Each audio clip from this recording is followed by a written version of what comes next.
ನಮಸ್ತೆ, ನಾನು ಅದಿತಿ. ಇವತ್ತು ನಾನು ಮದ್ದೂರು ವಡೆ ಮಾಡೋದು ತೋರಿಸ್ಕೊಡ್ತೀನಿ.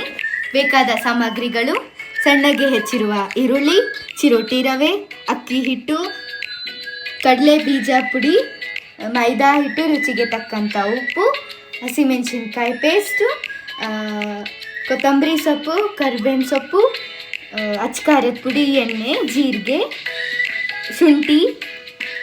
ನಾನು ತೋರಿಸಿರುವ ಪದಾರ್ಥಗಳನ್ನು ದೊಡ್ಡದಾಗಿರುವಂಥ ಬೌಲ್ನಲ್ಲಿ ಹಾಕೊಳ್ಳೋಣ. ಈರುಳ್ಳಿ,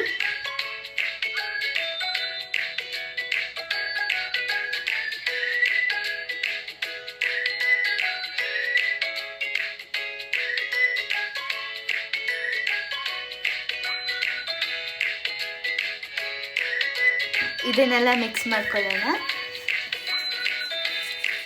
ಕಾದಿರುವ ಎಣ್ಣೆಯನ್ನು 2 ಸ್ಪೂನ್ ಹಾಕ್ತಾ ಇದ್ದೀನಿ. ಸ್ವಲ್ಪ ಸ್ವಲ್ಪ ನೀರನ್ನು ಚೆನ್ನಾಗಿ ಹಾಕೊಂಡು ಮಿಕ್ಸ್ ಮಾಡ್ತಾ ಇದ್ದೀನಿ. ಹಿಟ್ಟು ರೆಡಿ ಇದೆ. ಸಣ್ಣ ಸಣ್ಣದಾಗಿ ಬಾಲ್ಸ್ ಮಾಡ್ಕೊಳ್ಳೋಣ. ಈಗ ಇದನ್ನು ತಗೊಂಡು ತಟ್ಟಿ ಎಣ್ಣೆನಲ್ಲಿ ಹಾಕಿದ್ರೆ ಮದ್ದೂರು ವಡೆ ರೆಡಿ ಆಗುತ್ತೆ.